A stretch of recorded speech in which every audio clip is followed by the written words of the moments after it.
La loi sur la congolité, le bureau de l'Assemblée nationale rassure, le débat n'est pas à l'ordre du jour de cette session.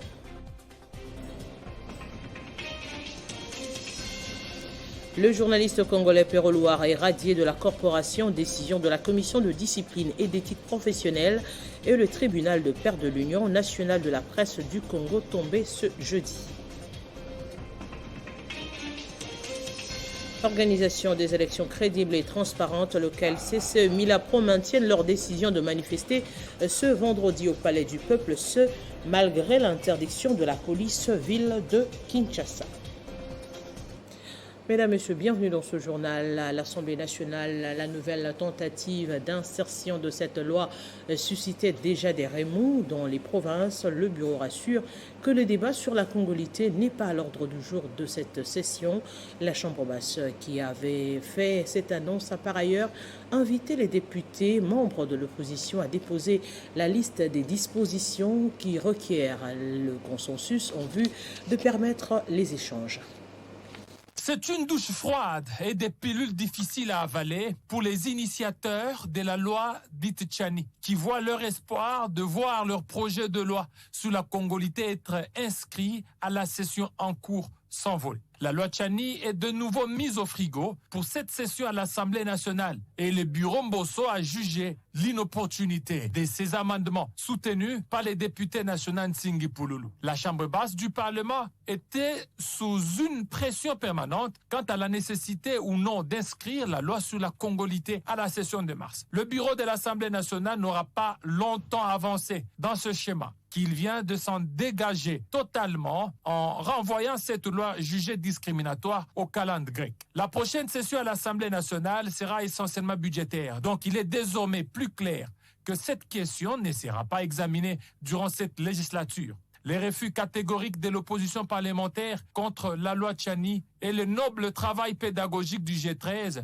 auraient certainement eu un effet sur la décision du bureau Mbosso qui a fait marche arrière. L'on s'en souviendra que la proposition de loi Noël Tchani n'en avait pas fini d'agiter la majorité congolaise. Portée par les députés Pouloulou Singhi, elle avait été déposée le 8 juillet à l'Assemblée nationale, mais suscite depuis une importante levée des boucliers au sein de la classe politique congolaise. Le camp Katumbi, qui est particulièrement hostile, dénonce une manœuvre du pouvoir pour écarter leur candidat. Nous sommes unis par le sort, comme l'avaient signifié nos pères fondateurs. Nous savons que cette proposition de loi vise un potentiel candidat, à savoir le président Moïse Katumbi Chapwe, qui dérange certaines personnes en mal de positionnement de par son amour pour le Congo et pour les Congolais. Nous interpellons nos députés nationaux à sauvegarder la cohésion nationale menacée par les ennemis de la concorde et de l'unité nationale. Le camp ne va pas aussi facilement s'avouer vaincu. Ceci porte à croire que l'avenir politique nous réserve d'autres surprises.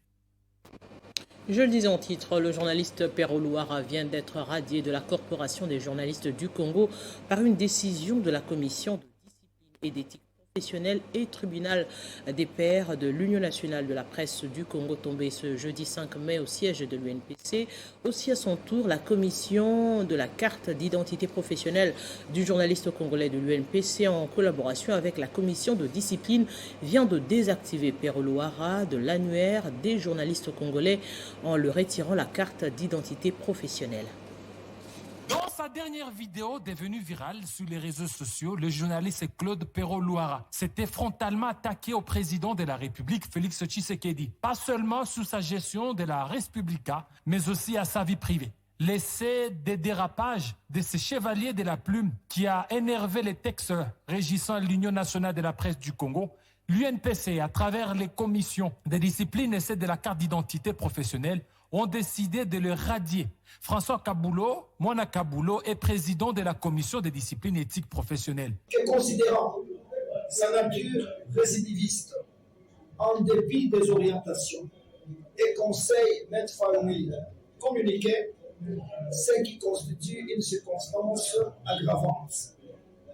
Qu'après instruction, la commission de discipline a pris à son encontre la mesure disciplinaire sévère, celle de sa radiation dans l'ordre corporatif des journalistes congolais œuvrant en République démocratique du Congo Aussi, à son tour, la commission de la carte de l'identité professionnelle du journalisme congolais de l'UNPC vient de retirer la carte à Pero Luara. À ces décisions s'ajoute la désactivation du DG de CPLTV, de l'annuaire des journalistes congolais et le retrait de sa carte professionnelle déclarée nulle et de nul effet. Désormais, Pero Luara Claude est désactivé de notre répertoire national de journalistes. La commission de la carte d'identité professionnelle du journaliste congolais invite toutes les autorités, tant politiques que judiciaires, à faciliter la mise en exécution de cette mesure. Il importe de rappeler que l'Union nationale de la presse est l'autorité d'autorégulation des professionnels des médias en République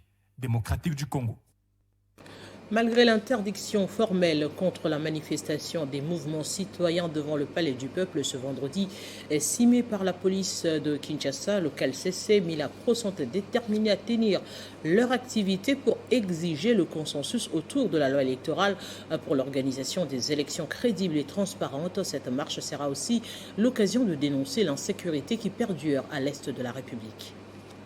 Le mouvement citoyen, membre de forces sociales et politiques, sous l'égide du CALCC et Milapro, disent leur profonde préoccupation sur le débat politique actuel caractérisé par le forcing du pouvoir en place, à imposer une loi électorale non consensuelle, antidémocratique et suicidaire. Le mouvement citoyen réaffirme leur position d'obtenir une CENI libérée de toute influence politique afin de corriger une fois pour toutes les erreurs constatées lors du cycle électoral de 2018.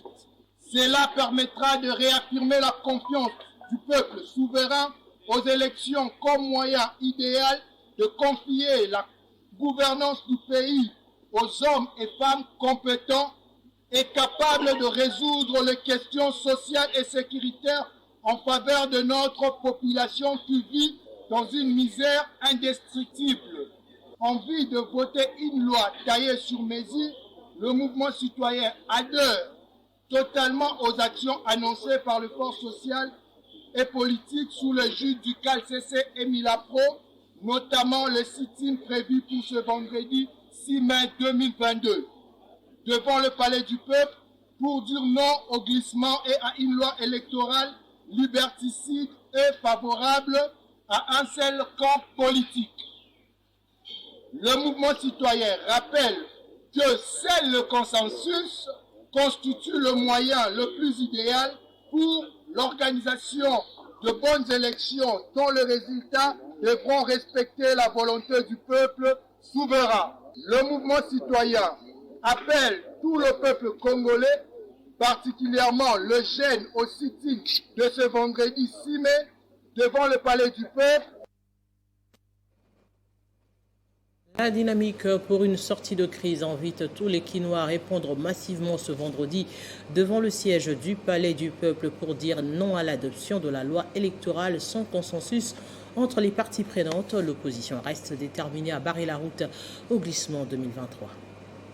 Alors que le Bureau d'action et d'éveil culturel à l'éducation et l'Organisation des forces intersocio-professionnelles de la société civile appellent la société civile au boycott. Pendant ces temps, l'opposition reste déterminée à manifester ce vendredi devant les chaises du Parlement pour dire non à la mégestion et au glissement en 2023. C'est le cas de la dynamique pour une sortie des crises d'Elie Sangabonganga qui réaffirme son soutien en faveur d'un consensus. Demain, vendredi 6 mai 2022, à partir de 9h du matin, les forces sociales et politiques de la nation, à l'initiative des laïcs catholiques, CALCC et protestants Milapro, organiseront un sitting pacifique et populaire inarrêtable au Palais du Peuple pour barrer la route au passage en force sur les réformes électorales. Oui, très chers compatriotes, mobilisons-nous pour participer massivement à cette activité citoyenne et pour dire non à l'absence du consensus autour des réformes électorales. Nous devons dire non et non à la proposition présomptive de loi, modifiant et complétant la loi électorale en vigueur telle qu'initiée avec arrogance par les groupes de 13. Nous devons dire non au glissement, même d'une seconde, du calendrier électoral 2023. Et alors non à la hausse vertigineuse des prix des denrées alimentaires. Oui, nous devons dire non à l'indifférence totale du gouvernement Samalou Condé de rembourser l'argent prélevé illégalement auprès de la population congolaise à travers les rames, à l'incapacité du pouvoir en place à mettre fin à l'insécurité récurrente, aux négociations en cours à Nairobi, Kenya. On peut tout nous empêcher, sauf nous interdire de réfléchir. Rappelons que le bureau de l'Assemblée nationale avait invité les députés membres de l'opposition à venir déposer la liste des dispositions qui requièrent le consensus en vue des échanges. Élection des gouverneurs et vice-gouverneurs dans les provinces à problème. Toutes les dispositions ont été prises, rassure la CENI. Dans la province du Bas-Ouélé, par exemple, 4 candidats sont en lice, notamment Issa Bozega. À quelques heures de la tenue de l'élection de gouverneurs et vice-gouverneurs dans les provinces à problème, la mobilisation est totale dans les Bas-Ouélé. Au total, 4 candidats sont en lice pour succéder à Augustine Dakonabala, présidente de l'Assemblée provinciale du Bas-Ouélé. Parmi eux figure Issa Bozego Sébastien. Ce dernier promet de désenclaver la province du Bas-Ouélé sur le plan d'infrastructures routières et de la bonne gouvernance. Savoir l'instauration de la bonne gouvernance et le désenclavement de notre province. Rappelons que c'est ce vendredi 6 mai 2021 que l'élection de gouverneur aura lieu dans 14 provinces des 26 de la République démocratique du Congo. Les élus provinciaux sont donc appelés à faire un choix judiciaire. Dossier Matata Pogno, ses avocats ne comptent pas baisser les bras. Ils l'ont fait savoir devant les journalistes. Le chef du collectif des avocats Matata, le professeur Niabirungu, s'inquiète de l'indépendance de la justice devant les injonctions politiques et demande à ce que les principes sacro-saints du droit soient respectés. Devant les professionnels des médias, le professeur Raphaël Niabirungu et avocat de Matata Pogno a tenu à rappeler quelques principes de base sur le respect d'un procès équitable en droit positif congolais. Ce qui est vrai, la procédure n'a pas été respectée, sauf quand la Cour constitutionnelle a dit qu'il y a incompétence. Là, elle s'est souvenue, elle a rappelé à tous qu'il y a des règles à respecter en la matière. Les éléments auxquels j'ai accédé me permettent de dire que je n'ai pas accédé à un élément qui établit que Matata a pris 200 millions ou a détourné 200 millions. Concernant la correspondance qui circule sur les réseaux sociaux du procureur général près la Cour de cassation, adressée au président de la République dans le dossier Bukanga Lonzo, dans laquelle le procureur général rappelle au président qu'aucune autre juridiction ne pourrait poursuivre Augustin Matata Pogno. Réagissant à la correspondance, l'avocat de Matata Pogno dit s'inquiéter de l'indépendance de la justice. Ça devient gênant pour l'indépendance des magistrats du parquet prétendant dire le droit. Son indépendance est mise en cause. Devant ces évidences, il est donc clair que le sénateur Matata Pogno ne pourra plus être poursuivi par la justice et ses immunités parlementaires devraient lui être retournées sans aucune autre forme de procès.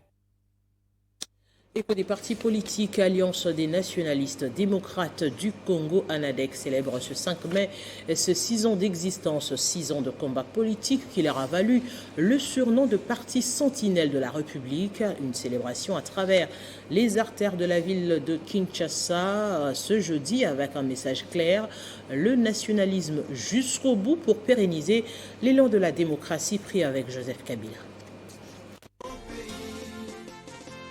La mobilisation a été au rendez-vous pour ce parti ultra-kabiliste de l'opposition républicaine. Nous sommes au rond-point Mollard et le parti ANADEC célèbre ses 6 ans d'existence. Plus de 3000 participants viennent prendre part à la marche qui part du rond-point Mollard, 24 novembre, triomphale, avenue de l'enseignement pour chuter au siège du parti.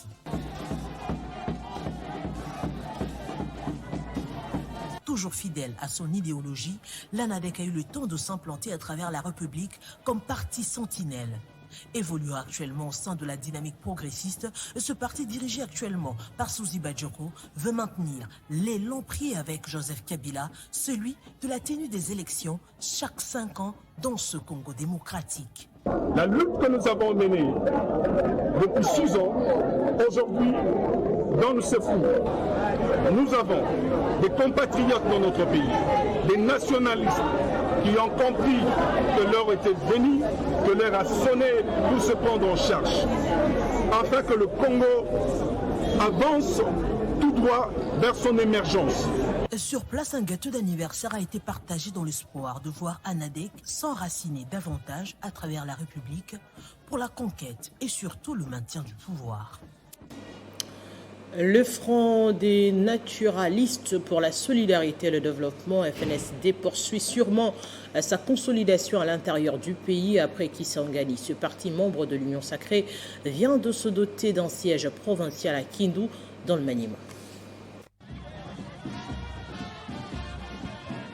Situé dans la commune de Kasuku, sur l'avenue Lumumba, dans la ville de Kindu, le siège provincial du Front des nationalistes pour la solidarité et le développement FNS2 Maniema a été inauguré ce samedi 30 avril dernier par le secrétaire général et coordonnateur du bureau politique du parti, Flavien Masunda, et c'est en présence de militantes et militants du parti venus de toutes les 3 communes de la ville de Kindu.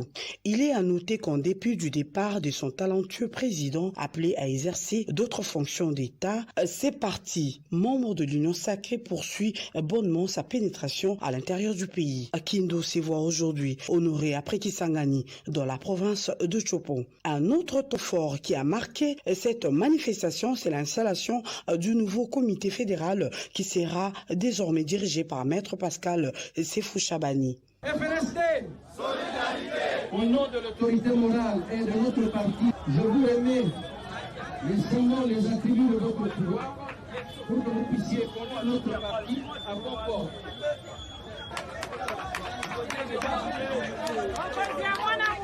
Après les adhésions de nouveaux membres, une marche de joie a été spontanément organisée à travers de grands acteurs de la ville. Elle est partie de l'avenue Lumumba en passant par l'avenue du 24 janvier pour chuter sur l'avenue du Fleuve. À l'issue de cette marche de joie de près de 8 km à pied, Flavien Masunda a exprimé sa gratitude à la population de Maniema pour l'accueil lui réservé.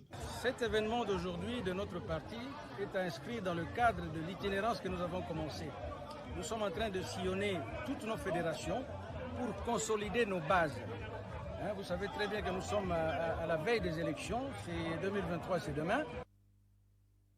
Et dans la province du Haut-Ouélé, les travaux de viabilisation de la voirie urbaine de la ville d'Issiro se poursuivent sans relâche. L'OVD, commis à la tâche, tourne à plein régime avec l'appui du gouvernement provincial pour la construction des caniveaux et autres ouvrages d'art, plutôt, et sur les grandes artères du chef-lieu de la province, à la grande satisfaction de la population. Lancé depuis quelques mois déjà, ce travaux de viabilisation de la voirie urbaine de la ville d'Issiro se poursuivent sans répit. Ici, sur le boulevard Nancy-André, l'une des principales artères de la capitale provinciale du Haut-Ouélé, ces ingénieurs de l'Office de voirie et drainage y travaillent 8 à 10 heures par jour pour transformer cette voie capitale. Pour ce travaux additionnel, le chantier s'étend de la rivière Mendambo jusqu'ici sur l'avenue Ganzi, comprenant une distance d'environ 172 mètres. Après la construction de ces traversées, commencée par le curage de la rivière, le bétonnage ou encore la maçonnerie, ces ouvriers s'emploient aux travaux de finition consistant au coulage de chape, hormis la construction de dalles à l'entrée de chaque avenue environnante. Ici sur Industriel, l'ouvrage est complètement terminé à la grande satisfaction du constructeur. Nous sommes de construire un ouvrage d'assainissement qu'on appelle un collecteur de section 1,20 m x 1 m. Avant, nous avions réalisé les travaux de construction des nefs d'Allo, c'est-à-dire des petits ponts à travers la ville d'Issiro. Et maintenant, avec l'appui du FONER et du gouvernement provincial, avec l'excellence monsieur le gouverneur Bassé Ananga, nous sommes venus ici sur l'avenue Massizandra, c'est-à-dire le boulevard Issiro, disons, sur 160 mètres linéaires. Boosté par le technicien de la RTPHU, la Régie provinciale de travaux publics sur instruction du gouverneur Christophe Pesséninonga.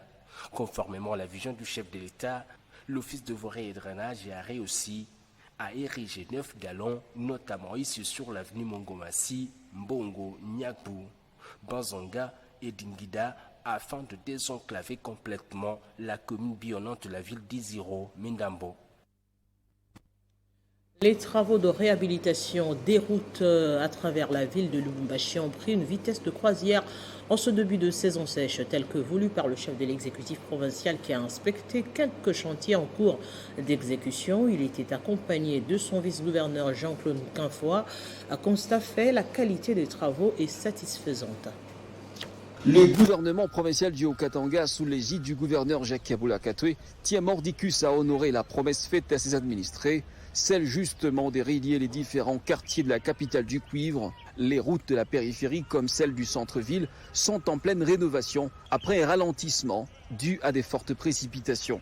Certaines reçoivent à ces jours pour la toute première fois leur cure de jouvence. C'est le cas notamment des avenues Laurent-Désiré Kabila et Circulaire au quartier Kra. 2 avenues qui sont réalisées par l'entreprise Omega qui procède en ce moment à la pose de la fondation par malaxage de la terre au ciment. Une méthode appréciée par le gouverneur Jacques Kaboula Katwe et son vice qui ont parcouru les désartères sous les ovations de la population, heureuse de voir les 2 avenues principales du quartier être réhabilitées. La route Kassapa, dont les travaux étaient ralentis par la pluie, allant du Home 10 vers la prison Kassapa, avance normalement.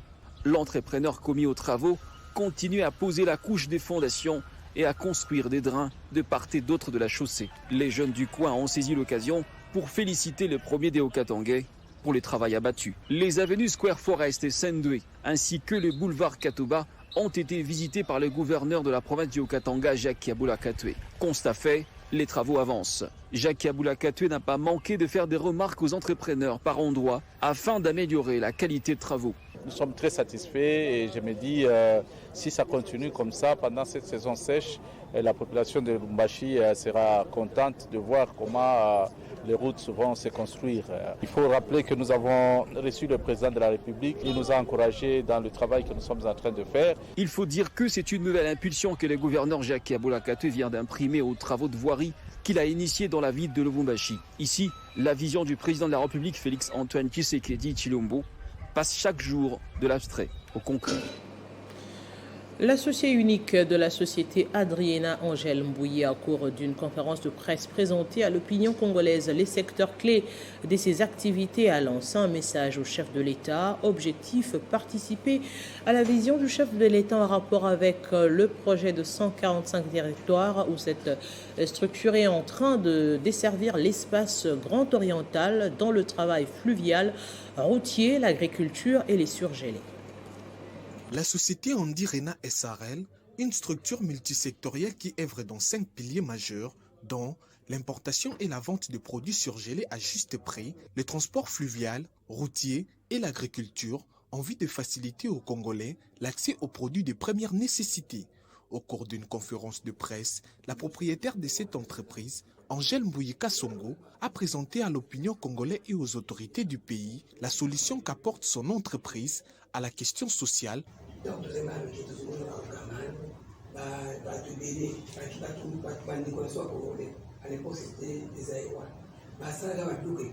À l'époque, on avait Orgaman et plusieurs autres sociétés.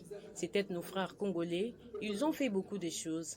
Alors, j'ai commencé à constater que ce n'était plus nous, mais plutôt les étrangers qui commençaient à faire ce travail. C'est pourquoi je me suis engagée et je me suis imposée. Mon souci est que le Congolais récupère son identité. Ma stratégie de base est que j'achète les produits à l'étranger à leur prix partout dans le monde. Dès que j'ai la marchandise, même si les bénéfices sont minimes, néanmoins le peuple est satisfait.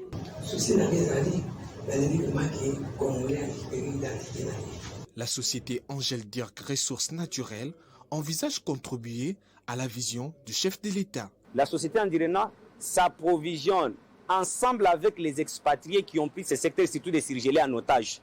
Et vous avez vu aussi une autre différence qu'elle a donnée. Elle achète et les expatriés vendent à $32, mais chez nous ici c'est à $27. La demande principale, c'est que le chef de l'État puisse approcher l'associé unique de la société, Andy Rena, Madame Mbouy Angèle, les partages d'idées. Parce que vous savez, il y a une question épineuse dans notre pays, c'est laquelle? L'aspect social. Angèle Mbouye Kassongo est également promotrice du mouvement Femmes en avant qui booste les femmes congolaises à jouir pleinement de leur autonomisation. Allez, en sport, on parle de la reprise entre Vidi et Chimanga et la nouvelle commission nommée il y a quelques jours qui n'a pas toujours eu lieu. Un retard qui n'arrange pas du tout le Front commun pour sauver le Daring Club Motema Pembe qui s'est prononcé ce jeudi au cours d'un point de presse organisé à Kinshasa. Cette structure met en garde toute personne qui milite pour la déstabilisation du club. Le Front commun pour sauver les Daring Club Motema Pembe tient à tout prix à la stabilité de l'équipe vert et blanc, longtemps secouée par des vents impétueux venant de plusieurs côtés. Ce jeudi, cette structure a tenu un point de presse pour fixer l'opinion par rapport à la situation qui prévaut actuellement au sein du DSMP. Nous devons respecter le conseil d'administration, c'est l'organe de l'orientation des décisions. Après l'Assemblée générale, c'est le conseil d'administration. Tout y manier, partout vous êtes censé de respecter le conseil. Ce sont nos pères. Ils se sont sacrifiés pour cette équipe que nous avons pu avoir aujourd'hui. En tout cas, nous sommes dans l'obligation de respecter les administrateurs. Dans quelques mois, les commissions vont prendre l'équipe en charge pour aller à l'Assemblée générale. Mais il y a un groupe de gens qui ne veulent pas que cette commission-là puisse exercer leurs fonctions. Au cours de la même activité, le Front commun pour sauver les Daring a mis en garde le secrétaire général du sport, Barthélémy Okito, qui, à en croire cette structure, fait des mauvaises interprétations des statuts du club. Le conseil d'administration est l'organe de l'orientation et des décisions. Le président du comité de direction est un administrateur délégué auprès de l'équipe. Donc, s'il enfreint les règlements d'ordre intérieur, on doit les laisser faire. C'est ce que M. Okito encourage et soutient. Ce sont des bêtises qu'on ne peut pas accepter en sa qualité de secrétaire général. Visiblement, le Daring Club Motema Pembe se trouve au bord du gouffre, d'où les Imaniens doivent mettre de côté leurs intérêts égoïstes pour sauver ces grands clubs en se référant au fameux slogan Daring fort, uni et imbattable. Voilà, juste après ce journal, vous allez suivre la déclaration de la société civile de l'Équateur sur la situation de l'Istem Mbandaka et puis la page rouge consacrée au directeur des ressources humaines de Télé 50. Entre-temps, on prend le rappel des principaux titres. La loi sur la congolité, le bureau de l'Assemblée nationale rassure, le débat n'est pas à l'ordre du jour de cette session. Vous l'avez suivi dans ce journal. Le journaliste congolais Pero Louar a été radié de la corporation, décision de la commission de discipline et d'éthique professionnelle et tribunal de paix de l'Union nationale de la presse du Congo tombé ce jeudi. Organisation des élections crédibles et transparentes, le CALCC et Milapro maintiennent leur décision de manifester ce vendredi au Palais du Peuple, ce malgré l'interdiction de la police ville de Kinshasa. C'est la fin de ce journal. Merci de l'avoir suivi.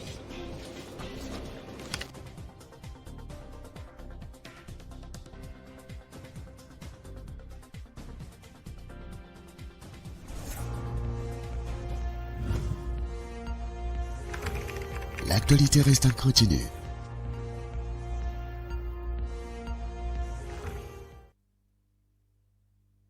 La nouvelle société civile congolaise, la coordination de la province de l'Équateur,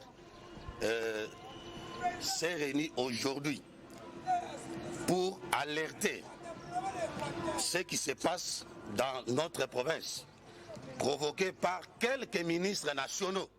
Nous venons d'assister aux événements malheureux qui ont emporté les vies humaines créées par le DG de l'ISTEM, Poutou Bokenge. Aujourd'hui, nous avons assisté à des choses graves à l'ISP. Tout ça provoqué par Mouindo Zangi. Et il a fait de mêmes choses à l'ISDER, en complicité avec le ministre de l'aménagement des territoires, M. Guy Mboyo, avec Jean-Lucie Mboussa, François Rombota, Masumbuko du développement rural. Nous dénonçons avec la dernière énergie ces comportements. Ici au Congo, surtout précisément à l'Équateur, pour travailler, il faut être un frère des ministres, soit assisté dans un parti politique. C'est ça. Pas question de quotas à l'Équateur. La nouvelle société civile est vigilante pour citer tout le monde qui est à la base des troubles. Et au chef de l'État, donner les injonctions afin que tous les arrêtés signés par les précités soient retirés à l'immédiat. Interpeller tous ces ministres qu'ils viennent vous expliquer qu'est-ce qui se passe à l'Équateur.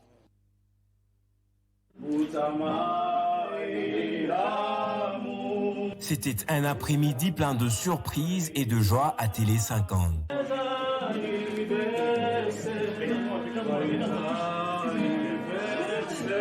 Le directeur des ressources humaines, chef de l'administration Jimmy Galassi, a partagé la joie de son anniversaire avec et aux côtés de son personnel. Le patron de Télé 50, Jean-Marie Kassomba, a tenu à honorer celui qui, loin des projecteurs, constitue un maillon fort dans le management de Télé 50. Je suis très fier de son engagement, du travail qu'il fait à mes côtés. Ça fait plusieurs années maintenant, dans des conditions relativement difficiles. C'est le lieu ici de l'encourager, de continuer à faire ce travail, malgré l'adversité, malgré parfois la médisance.